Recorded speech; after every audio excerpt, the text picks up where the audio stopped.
Hello, hello. Happy Friday. Happy March. I can't believe March is actually almost over. That next Friday, I'll be saying happy April. But hello to those watching on Facebook. Hello to LinkedIn. Hello to YouTube. What should you be doing or what shouldn't you be doing when responding to waitlist offers? Today, we are going to dive into the do's and don'ts of waitlist responses. I know so many of you are on wait lists. Maybe you're on one wait list or two wait lists. Maybe you're on 10 wait lists. Whether you're on two wait lists or 10 wait lists, we're going to take a little bit of time just to walk through how you should and shouldn't be responding to offers. We're going to talk about letters of continued interest. We're going to talk about withdrawing from offers, which is always good etiquette, and how you can navigate that. And then we're going to talk a little bit about just your consistent or not consistent communication with the offices of admission. Before we get into all of that, though, I just want to put a plug in for tomorrow's Keys to a Successful Law School application. If you are not registered for our free workshop, our free webinar tomorrow, it's a Saturday. I'm spending my Saturday with you at 2 p.m. Eastern. The link is below. Definitely make sure that you come out, you share it with a friend or two or your whole class. We will be raffling off a free hour of consulting to attendees live. So you have to attend live to be entered into our raffle for a free hour. And we are going to be doing that. We'll get through all the nuts and bolts, and then we'll do that when we do the Q&A section. So you do actually have to stay for the webinar. Can't just pop in and pop out. But we are really excited because it is one of my favorite things to do. I love getting to spend what's usually like an hour plus, because the webinar itself will probably be about 45 minutes or so. And then I just stay and I listen to questions, all of your questions, any questions that you have. You'll be able to ask them live. So kind of like this, except I don't stay for 2 or 3 hours here in the middle of your Friday because I know people have things to do. But it's Saturday, and so I want to make sure that whether you have a big question or a small question, a personal question or a general question, you are able to get your questions answered. Also, you can always ask questions here too at bit.ly/break into law school, but it's just such a dynamic and electric environment when we have this webinar. And so I'm really excited for that. I will be joined by the very lovely Alice Foley. She is our associate law school consultant. If you haven't gotten a chance to meet Alice yet, she's awesome. She's in the Facebook group. Say hi to her in the Facebook group. She comes to us with over 6 years of being a former assistant director of admissions and 2 years prior to that of being an admissions counselor. And so over 8 years of working in law school admissions. And now she's here, and she is a full-time member of our team, and we are so thrilled to have her. So she will be joining me tomorrow on that Keys to a Successful Law School application. We are going to talk about everything. It's not going to be one of those webinars where you're just like, I didn't really learn anything. Like, we are going to dive into the nitty gritty so that you can fully understand how to best prepare yourselves as we head into application season. It's always an interesting time. We have students that are wrapping up and finishing their cycle. We're talking about waitlists today, but it's also spring, which is the time of new beginnings. And that's the time when students are just starting their application cycle. Students are getting ready to embark on their journey. And so I love spring, I love new beginnings, and I love kicking that off with that webinar, Keys to a Successful Law School Application. You can find the link below. Definitely make sure you register, make sure you attend. We will be raffling off a free hour. Okay, so let's dive into today's conversation, though. Today is all about the do's and don'ts of waitlists. And what you can kind of do to make sure that you're not making any waitlist faux pas. I'm going to just check in here to make sure that everyone can see and hear me okay. All right, we are great. Good to go. So the first thing that I want to talk to you about is letters of continued interest. And so, the past few weeks, I have been doing a lot of reviewing students' letters of continued interest before they are sent off. That's just the season that we're in. And there are some common mistakes, some don'ts that I want to talk to you about. But then there are also some really great gems, some do's that I want to encourage you to do. But let's start with the don'ts. The don't, I don't want your letter to be super generic. right? I read letters sometimes, and they're supposed to be a letter of continued interest. And sometimes I'm not convinced at all. I'm not convinced you want to go to that school. I'm not convinced you know anything about the school. I'm not convinced you haven't just copy and pasted the same thing to 12 schools. And if I'm not convinced, they're not going to be convinced, right? They're reading hundreds and hundreds of these letters of continued interest. And you don't need to be thinking, how is my letter going to stand out? That's not really the point, but it should be genuine. Um, and I think sometimes students are like, well, I don't really know why I'm on this wait list. I don't really know why I want to go to this school. It's ranked 20. I don't know. It's ranked 15. I'm not sure. I just want to go because it's ranked higher. Yeah, I would suggest that you do some soul searching, right? Because that's not a good reason to go to a school. This is going to be your home for the next 3 years. This is going to be your alumni community. This is going to be the place where you were shaped into the attorney that's going to impact the communities that you care about. You have to have reasons for why you want to go to that school. And if you still don't know anything about the school, you have not been listening, you did not go to info sessions, you have not created relationships with admissions, you did not do any kind of deep dive into the school and the offerings. If you're like, I really don't know anything besides the fact that it's located in Tulsa, Oklahoma. Shout out to Tulsa. I don't even know, right? Like if you just know the city, um, learn more. There's no time like the present to learn more. There are probably really great things about that school that would make it a good fit for you. I don't want you to just copy and paste what's on the website. So I see this so often. Students really, I just like, it's like word vomit from the website. And anyone could say that, right? So, there's these two litmus tests, right? The first is this so generic that I could use this for any school? And the second is this so generic that any student could write this? Swap my name with someone else's name, same letter. If any school could be, the school that you're talking about in the letter, or if any student could be writing what you're saying, your letter is too generic. And usually that comes from just taking what's on the website, copy pasting it into your letter, and being like, boom, this is why I want to come. Get to know people. Have conversations with people. If you haven't already done so, reach out to affinity groups. You can find them on Instagram.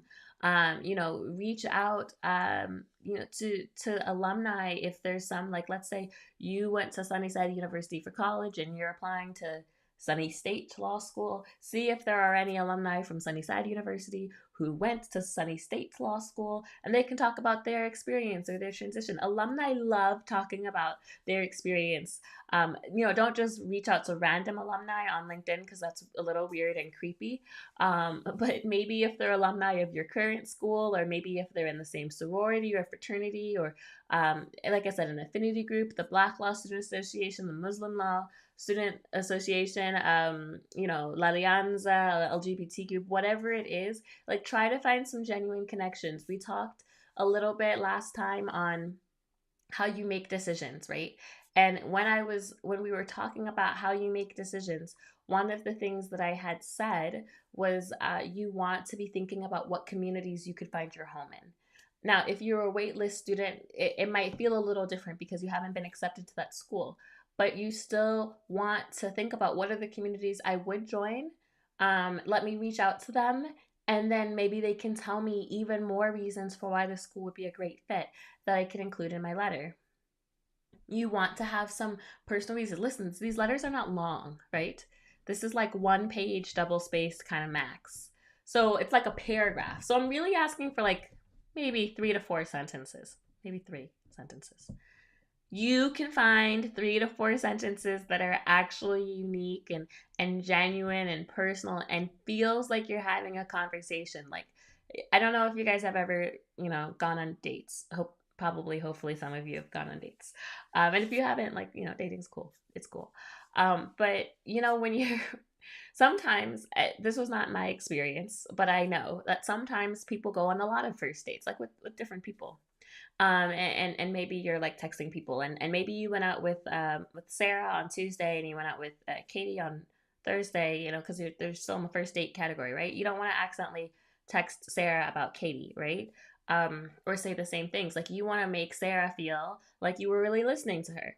at dinner, and that, she was really great, and you're texting her like things that, like, it feels like you're having a conversation, like you actually want to get to know Sarah. And maybe you're doing, something similar with Katie. I'm not advocating for like having multiple girlfriends, but just again, not my experience, but I know that sometimes people, when they go on first dates, they go on like a lot of first dates, and before you kind of like, get exclusive and all that kind of stuff. But anyways, and this is a very, very weird analogy, but just go with me.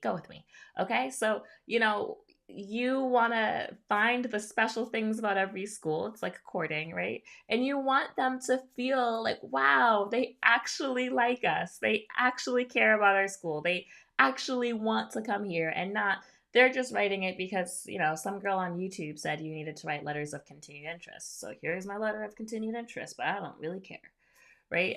So that's really important. Now, what are some do's though of letter of continued interest, right? Like, what do you want to try to do? I'm not going to beat it at horse. Obviously, you want to be personal. You want to try to include some updates, and this can be another place that's really hard for students because they might say like, "Listen, I have not done anything." I want you to try to think broadly about updates. It doesn't always have to be like literally my position at work changed. But it could be I have been taking on a new role in a project, or I now have this volunteer opportunity, or maybe I've been mentoring someone, or maybe I've been bettering myself. I've been doing some reading or self reflection. I've been thinking more deeply about the reasons why I want to go to law school. I've been engaged in conversations, whatever it could be, because they have your application and the things that you put there, and they did waitlist you. And so sometimes having some additional things could be really helpful. But I wouldn't fret if you're like, there's really nothing in my life that has changed whatsoever. I'm sure that probably, especially if you applied in the fall, it's been like 6-9 months. There's probably something that's a little different. But even if it's exactly the same, then you just want to focus more on like those reasons why you want to come to the school. Um, a letter of continued interest is not really going to make or break your waitlist decision, right? There's no one that they were thinking of like just keeping on a wait list and denying, and then they get your letter of continued interest and like, oh, okay, right? But it can help as they're making those decisions, especially when it comes to yield, because sometimes you're waitlisted because they don't know if you actually want to go to the school, right? And they want to protect their yield. And so sometimes like taking the extra effort to write a genuine letter, not a letter that seems like it's copy and pasted, but a genuine letter can make them feel, okay, actually, yeah, I do think she wants to come here. I feel good about giving her this acceptance, because they only want to accept people off the wait list who are going to come. it it's a very different game, right? Like, of course you accept lots of people, and you understand that, you might send out 800 acceptance letters. 800 people aren't going to say yes, not even to Harvard Law School, right? Some people are going to say no. But when they're accepting people off of the wait list, they really only want to accept people who are going to say yes, because time is of the essence, right? And time is money. And, if they spend all this time and energy accepting people who are going to say no, then that's people that they couldn't have been accepting that said yes, right? Someone else could have gotten that call off the wait list. So that's what they're really looking for. Is this person going to say yes? And that brings me to my second point. When is it time to withdraw? So, you can only go to one school. And like, duh, Sydney, duh, right? You can only go to one school. Why do I say this? Because I think sometimes students lose track of that. And I'm asking you to be honest with yourself. If you are on 10 different wait lists, look at the schools that you've already gotten accepted to and compare each one, like literally one by one. Let's say you've gotten into schools A, B, and C, and you're on the wait list for D through G. Now tell yourself, am I going to go to school D over A, B, or C? If you would instead, if you're like, actually, I wouldn't, even if I got off this wait list, I'm probably still going to choose one of the schools I've already gotten into. It's time to withdraw. Why? Because someone else can have your spot, right? Like, you don't need to hold a spot. Like, in elementary school where they save your spot in line or whatever, like, you don't need 10 spots in line. You can only be in one line. You can only go to one school. So do yourself and do your fellow applicants a favor and withdraw, right?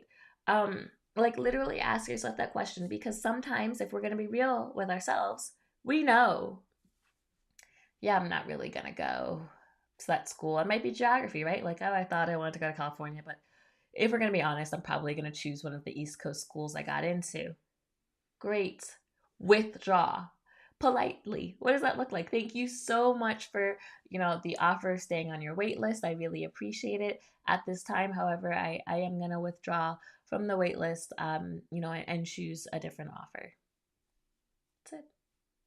Now you've opened up a spot for a fellow applicant, and that school might be their first choice school, right?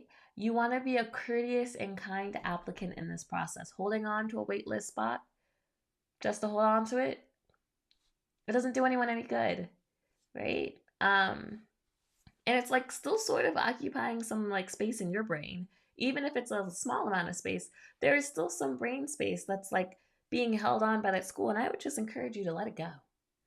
And the same can be true for offers. If you have offers to 10 schools and you know in your heart, like it's really between these three schools, it is time to respectfully decline 7 schools' offer of admissions. Now, you may want to keep some of them if you're thinking about scholarship negotiations. That could be, a good reason to keep some of the schools. But, all of you, many students I've talked to, they have schools on their list that they're just not going to go to. And maybe it's not even the one that offered them a lot of money either. They're just not going to go. It is super time to respectfully decline, especially if you're holding on to an accepted spot that you know you're not going to take. If you let it go, it will open up a waitlist spot. In some instances, right? Like, most wait lists, they move after the deposit deadline. Why do most wait lists move after the deposit deadline? Because that's when they know how many spots that they actually have, right? Like, schools are waiting to see how many people are going to say yes and how many people are going to say no.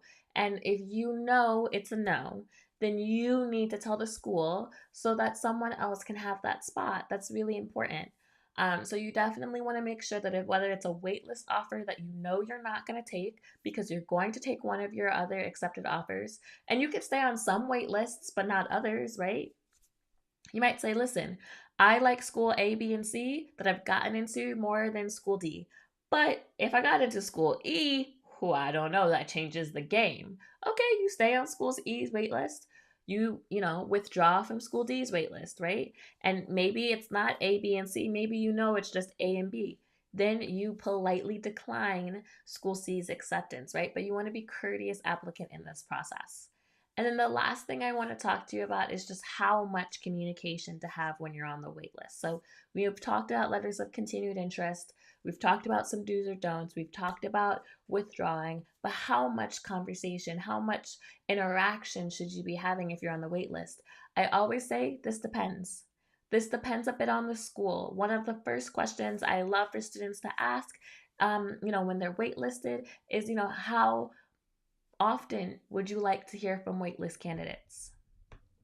Some schools will tell you, we want to hear from you every 4 to 6 weeks. Some schools will say, just one time, just once, and we'll contact you. Don't contact us, we'll contact you, right? You want to follow instructions. There was an admissions dean a while ago she was so smart. She said, we are also judging how you interact in the application process as part of your application process. Can you follow rules? Can you make good judgments? You're trying to be an attorney, right? If you can't follow rules and you have poor judgment, it's not going to reflect well on your application as a whole. So you want to make sure you're having good judgment. It doesn't mean that you need to be afraid of admissions. You don't need to be afraid of admissions. You don't need to be intimidated to contact them, but you don't need to be emailing them every week. You don't need to be obsessing. Oh my God, what more can I do? What more can I do? What more can I do? What more can I do? Because I'm going to be quite honest with you, sometimes there isn't anything more for you to do. Sometimes the answer is to wait and just sit down and trust that you're going to get into the schools that you're meant to get into.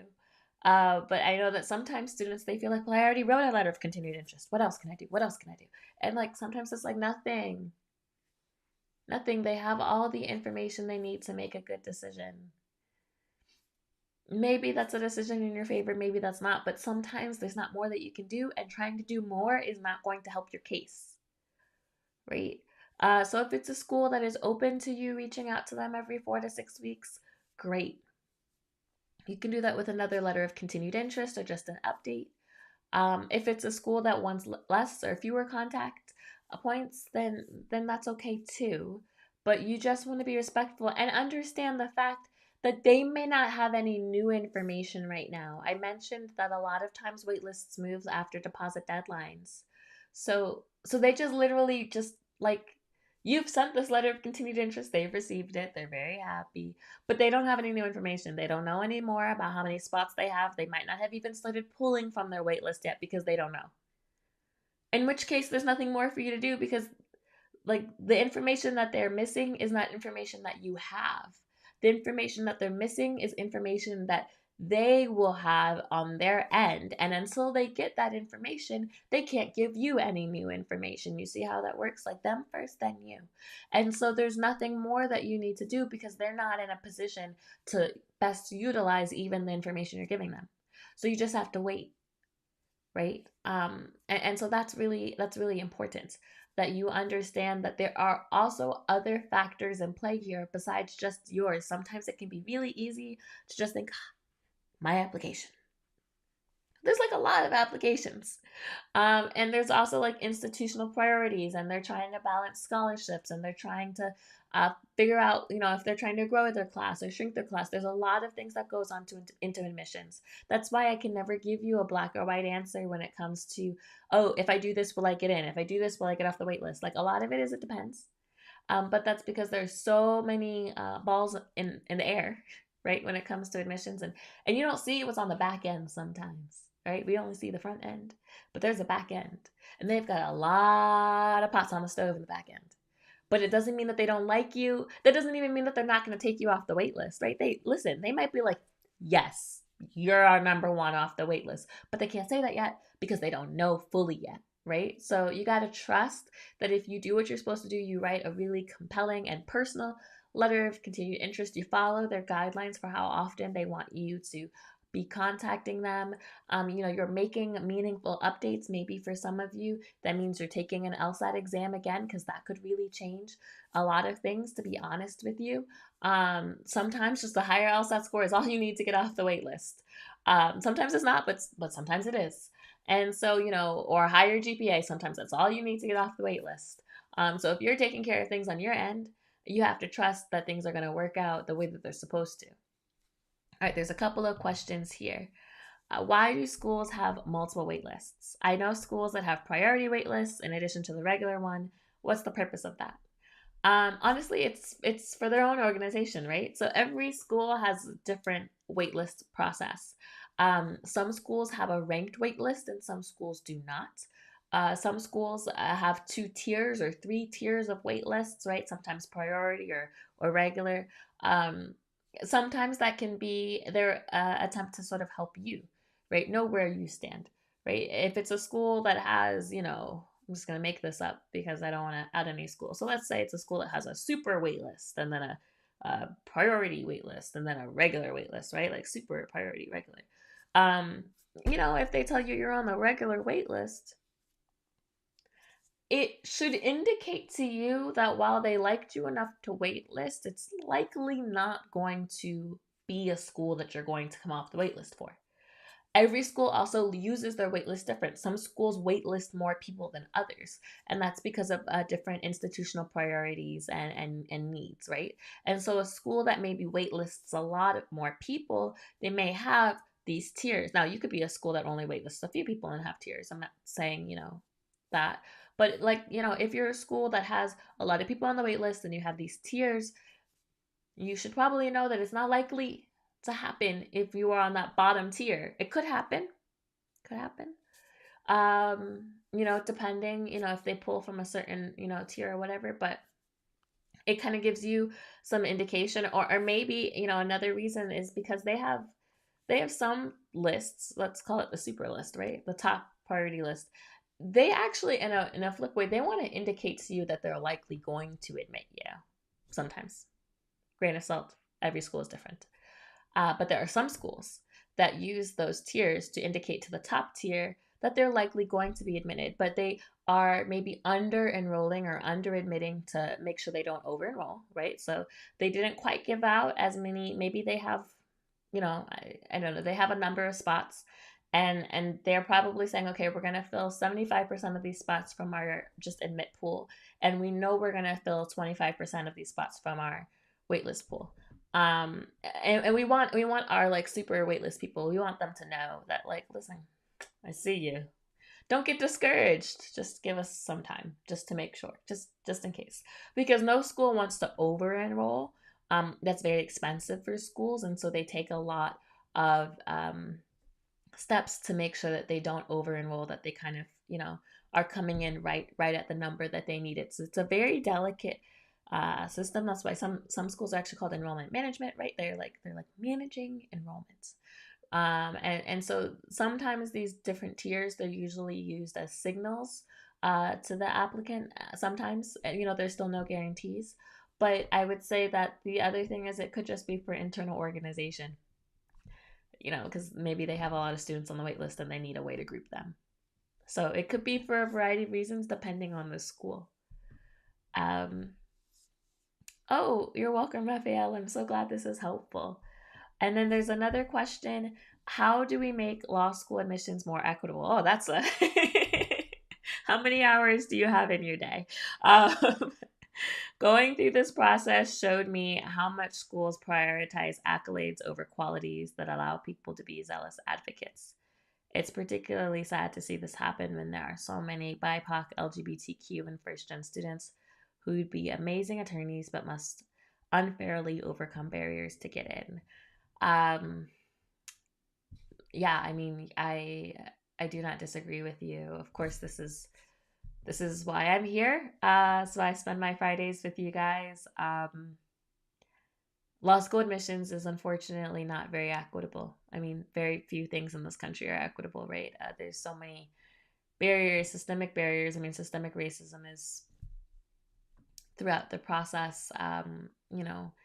When you think about who is allowed to become someone that could make the laws in this country, I mean, just look at the Supreme Court hearings that we've been having the last week, right?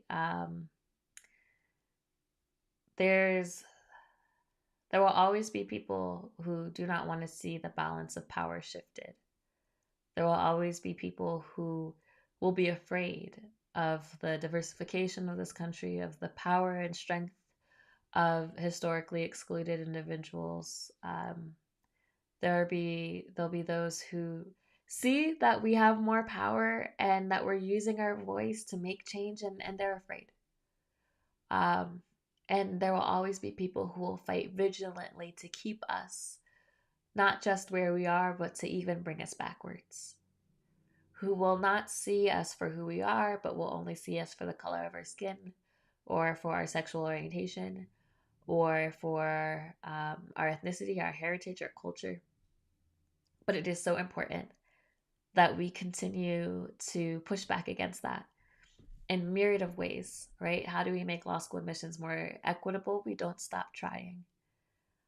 We don't stop speaking out against policies that are damaging to the plights of first gen and minoritized and LGBTQ folks. We continue to point out the holes in the system, but we are also strategic in how we try to make change, because um, the law is, I mean, it's one of the oldest institutions in this country, right?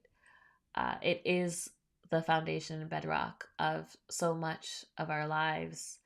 And to have the ability to create change is one of the greatest privileges that we have as attorneys.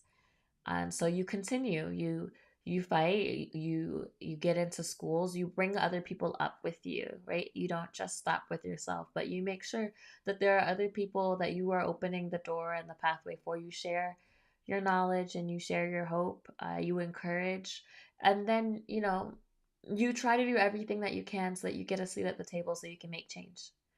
um It is a complicated process, the law school admissions process, and there's so many moving parts from the LSAT exam to the letters of recommendation to the essays.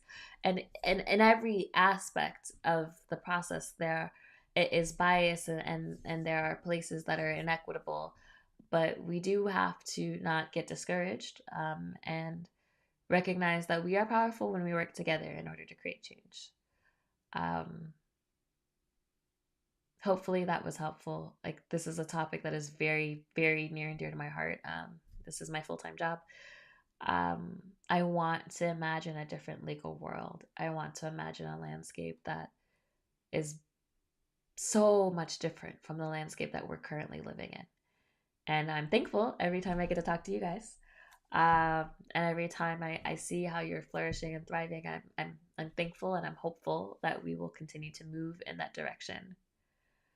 Um, the follow-up question is, what can prospective and current law school students do to support the fight for law school admissions equity? I'm worried I'll forget how insane it was to get there once I was a student. You will never forget. You will never forget. You will never forget how insane it was to get there. You will also be learning also how insane it is to be there. And then you will be an attorney and you will be wondering what in the world is happening. You will never forget. And so I think that, the best thing that you can do as a prospective student, as a current student, as a prospective student, you have a lot on your plate because you're trying to get into law school. As a current student, right, continue to make those safe spaces. I talk to you guys all the time about community and how it's important to find your community when you're in law school. Well, that is, some of those current students are those communities, right? Create a really welcoming environment for prospective students that look like you, right? Figure out what are the things that I didn't know. How can we have a really good mentorship program? How can we have a big brother, big sister with the new 1Ls? How can we help make this a little easier for someone before me, right? And then the 3Ls can say, okay, how can we help make getting a job a little easier for the 2Ls, right? The 2Ls, how can we help make exams a little easier for the 1Ls? And then when you're a recent grad, how can we help make the bar exam a little easier for those below, right? Um, but be part of creating community. Some of you are going to go to schools that have really robust Black Law Students Associations, La Alianza, great. Some of you are going to go to schools where you just don't have that. I'm fortunate that I went to Harvard. We have one of the largest Black Law Students Associations in the country. But I'm very cognizant of the fact that there are very many schools where the community is so small. And I don't even want to forget like the other groups too, because even at a school that's as big as Harvard, SALSA, the South Asian Law Students Association, it's small. Right? There's room to grow. There's room to grow in a lot of different groups and communities, but that's up to the students a little bit. Be a change maker. Don't just get to law school and only worry about yourself.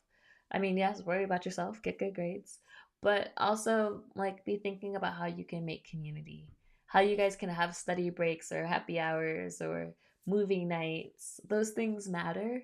They matter more than you know, even though it's like we're all here and we're all adults, but those things can make you feel encouraged when you might feel like giving up, because the saddest thing is to have someone who has worked so hard and overcome barriers get to law school and not finish because they didn't have the support that they needed. So how you can help is just help create that community and that support, which will in turn support you during your journey, right? If you create community, then you're like creating your own circle too. That's always something to think about when you are in the work of community building. In fact, even if you end up moving law schools, I had the great privilege of interviewing Christy Jobson, who's the assistant dean of admissions at Harvard Law School, on transfer admissions. That episode will be out in a couple of weeks, and we talked a lot about community in that episode too. So I think community is really like where I would focus. I could talk about this forever. I really could. I won't, but I could talk about this forever.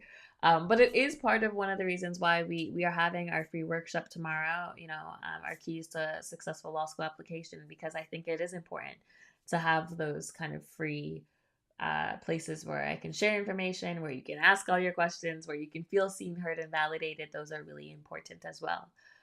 So before we close out in prayer, I know it's almost at the top of the hour. Just to see if there's any other questions. You can always submit questions to bit.ly/break into law school. The link to tomorrow's workshop is below. Like I said, the interview with Christy Jobson at Harvard Law School will be in a couple of weeks. We're super excited. And you can always submit questions, like I said, here to bit.ly/break into law school, or prayer requests. We're always kind of here for you. Dear Heavenly Father, I just wanted to say thank you. Thank you for this moment. And this really timely reminder, especially with everything we have been going through this week. It can be hard sometimes to watch someone, Justice Brown, to watch her have gotten to that place, and to still see that there are so many more hurdles to overcome, to still see that you are seen first as a woman or a woman of color, and not for all the accomplishments that you have done, and that there will be people that will try their hardest to keep you down.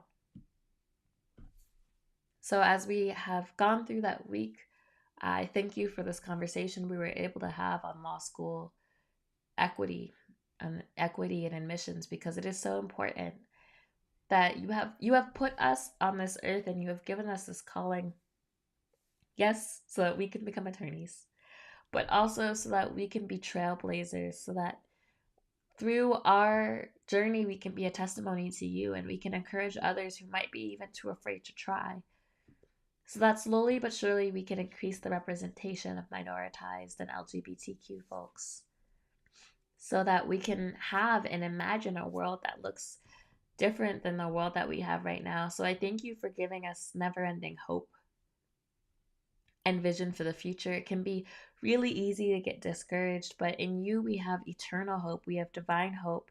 We have an abundance of faith that you have called us to create something beautiful. So I just thank you for that. I thank you for the fact that we are in a period of new beginnings, that there are those who are finishing their cycle and those who are just beginning. I pray for those who are on waitlists. I pray that you will give clarity and peace, and that you would also give them the ability to let go of possibilities that you did not call them for. Sometimes the hardest thing to do is to withdraw. We like to hold all of our options, even though we know we can only go to one school. We just like to hold them all because it makes us feel more secure. But I ask that you would remind us where our security and our confidence comes from, and that you will give us the confidence to bless others with our decisions, to open up spots for others, that you would also help us find personal connections to these schools and help us do that deep dive and that introspection that is needed to know if a school will be a good fit for us. Dear Heavenly Father, we are receiving a lot of different information from the outside and from our friends, from our neighbors, but what we need to be doing is we need to be coming to you in prayer and asking, where would you have us go? And even then, even though we may be praying and there may be a waitlist spot, I ask that you would give us the serenity to accept that your calling is clear and you don't make mistakes. That we may have one plan, but you have a different plan, and your plan is always the best plan. But I ask that at the schools that we're waitlisted at, that you would help us find connections to write those letters of continued interest. That you would connect us to an alum, to a community, or that you would illuminate for us, and that maybe in the connections we realize the school is not a great fit. I ask that you would remove our lenses and our own biases and help us see situations clearly for what they are. I ask that you would give us updates, that you would help us to see our own accomplishments in a way that would be helpful, because sometimes we minimize our own accomplishments and we trivialize the things that we have done, but you have called us for greatness. And I ask that you would just remind us of all of the beautiful and wonderful things we've been a part of in the last 3 months, 6 months, 9 months, that we can put in this update. I ask that you would allow our humanity and our personality to shine through in these letters, that we would not be just another number, but that they would see us for who we really are. Dear Heavenly Father, I just thank you. I thank you for giving us this moment, for giving us wisdom and discretion in how often we contact admissions. I thank you for giving us good judgment, because we are going to be attorneys and judgment is key. I thank you for bringing us this far on the journey. I thank you for continuing to be just a rock, our solid foundation, our guiding light. For without you, we would be nowhere and nothing, but thank God we have you. I'm so thankful. I'm so grateful. Be with each and every one of those listening. Be with us tomorrow in our free workshop. Be with us. Be with our families. And just continue to comfort and guide us. I ask this in your son Jesus' name. Amen. All right, guys, it is 1:02. Thank you, of course, for listening. As always, if this was helpful, make sure you share it with a friend. Make sure you like and subscribe and rate and review. Leave a comment. I love comments. I'd love to get to know you in the comments. Shoot us an email. Let me know where you are on your journey. Let me know what you want to hear. If you want any more interviews with certain people, I love taking those suggestions. Otherwise, I will see you guys next week. Go and have a very blessed weekend.